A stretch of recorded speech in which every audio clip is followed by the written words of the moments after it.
طبرانی کی ایک صحیح روایت ہے، ابو العاص ثقفی نبی صلی اللہ علیہ وسلم سے روایت کرتے ہیں، آپ نے فرمایا روزانہ آدھی رات کے وقت آسمان کے دروازے کھول دیے جاتے ہیں اور ایک پکارنے والا فرشتہ پکارتا ہے کوئی دعا کرنے والا جس کی دعا قبول کی جائے، کوئی سوال کرنے والا جس کا سوال پورا کیا جائے، کوئی مصیبت زدہ جو دعا کرے اور اس کی مصیبت دور کر دی جائے. یعنی آدھی رات کے بعد دعائیں قبول ہونے لگ جاتی ہیں.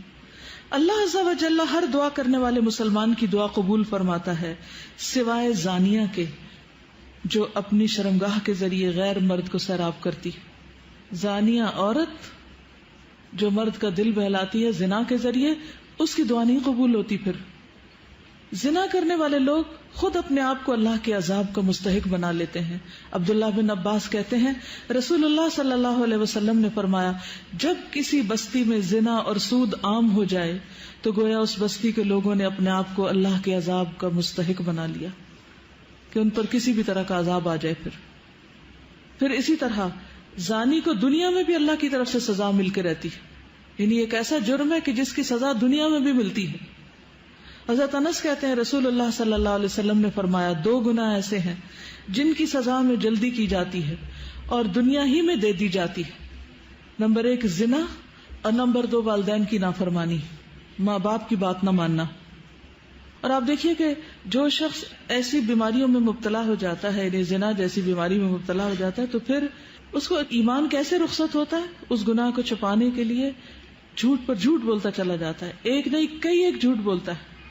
اور جب کوئی انسان جھوٹ بولتا ہے تو اس کے منہ کی بدبو سے فرشتہ کئی میل دور اس سے چلا جاتا ہے. اس سے اللہ سبحانہ وتعالیٰ کی پروٹیکشن ہٹ جاتی ہے اور وہ شخص ذلیل ہو کر رہتا ہے. دنیا میں بھی انسان پر طرح طرح کی بیماریاں اور طرح طرح کے مصیبتیں نازل ہوتی. پھر بڑھاپے کی عمر میں زنا کرنا اللہ کے غضب اور غصے کو بھڑکاتا ہے. اللہ تعالیٰ قیامت کے دن 3 لوگوں سے بات نہیں کریں گے غصے کی وجہ سے، اور نہ جنت میں داخل ہونے کے لیے پاک کریں گے.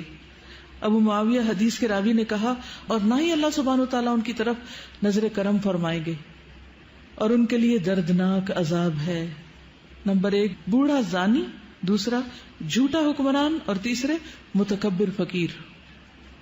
پھر اسی طرح جس بستی میں زنا عام ہو جائے وہاں موتیں بہت ہونے لگتی ہیں، موت کی کثرت ہو جاتی، قتل کی کثرت ہو جاتی.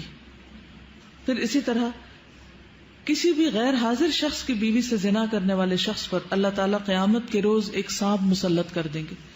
یعنی کسی عورت کا شوہر کہیں گیا ہوا ہے اور ظاہر ہے کہ ہسبینڈ کا یہ کام ہے کہ بیوی کو پروٹیکٹ کرے اور وہ اکیلی ہے، تو اس کو اکیلا پا کر کسی نے اس کے ساتھ اگر برائی کی تو ایسا شخص قیامت کے دن اس انجام سے دوچار ہوگا.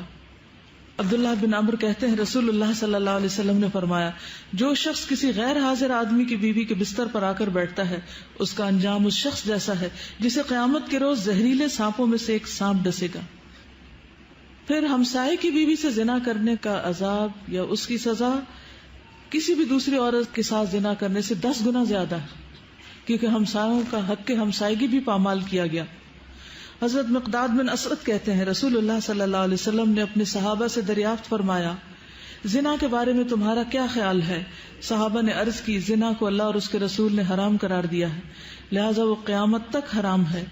پھر آپ صلی اللہ علیہ وسلم نے صحابہ کرام سے فرمایا ایک آدمی اگر 10 عورتوں سے زنا کرے تو یہ گناہ اس سے کم ہے کہ آدمی اپنے ہمسائے کی بیوی سے زنا کرے.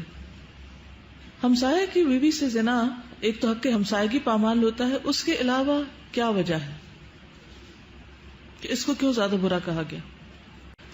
اعتماد کا رشتہ ہوتا ہے اور ساتھ ساتھ گھر ہوتے ہیں نا، تو سارے راز معلوم ہوتے ہیں، کس دن کون اکیلا ہے، کون گھر میں ہے نہیں ہے. پھر اسی طرح تانک جھانک کے مواقع بھی ہوتے ہیں اور کئی طرح کی خرابیاں اس میں آ جاتی. کسی بھی وقت پیس آف مائنڈ نہیں رہتا، انسان ایک خوف کا شکار رہتا ہے. کیا آپ کو پتا ہے کہ آخرت میں ایسے شخص کا انجام کیا ہے؟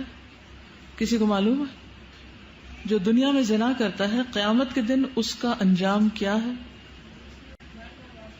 شابش.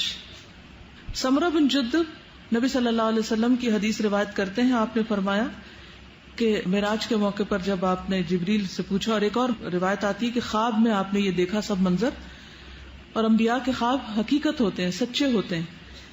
تو انہوں نے جبریل اور میکائیل سے پوچھا کہ جو مناظر آپ نے مجھے دکھائے ہیں ان میں سب سے پہلے جس شخص پر آپ کا گزر ہوا اس کے جبڑے نتنے اور آنکھیں گدی تک لوہے کے آلے سے چیری جا رہی تھی، تو یہ کون تھا؟ تو بتایا گیا یہ وہ شخص تھا جو صبح کے وقت گھر سے نکلتا، جھوٹی خبریں گھڑتا جو آنن فانن ساری دنیا میں پھیل جاتی، اور اب میڈیا کے ذریعے ایک جھوٹ پوری دنیا میں کروڑوں بار ملٹی پلائی ہو جاتا ہے، اور ننگے مرد اور عورتیں جو آپ نے تنور میں جلتے دیکھے، کتنا ٹائٹ ہوتا ہے، وہ زانی مرد اور عورتیں تھیں، یعنی دنیا میں زنا کرنے والے مرد اور عورتیں اس تنور کے اندر آگ میں جل رہے تھے۔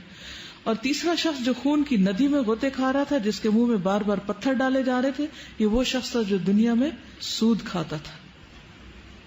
تو آپ دیکھیے کہ یہ ایک ایسی بیماری ہے، ایک ایسی خرابی ہے کہ جس کو افسوس کے ساتھ کہنا پڑتا ہے کہ اس مسلمان معاشرے میں اب آزادی کے نام پر خرابی بھی نہیں سمجھا جاتا۔ یعنی ایک وقت تھا کہ جب اسے ایک بہت ہی بڑی برائی سمجھا جاتا تھا، اور کوئی شخص اگر ایسی برائی کے قریب سے پھٹکتا تو اس کو ایک ذلت کی نگاہ سے دیکھا جاتا تھا، اسے ذلت اور رسوائی کا سامنا کرنا پڑتا ہے۔ لیکن اب آپ دیکھتے ہیں کہ عموماً لوگ اس کو برا نہیں سمجھتے یا معمولی سمجھتے، کہتے اچھا کر لیا غلط کام، پھر توبہ کر لیں گے، معافی مانگ لیں گے۔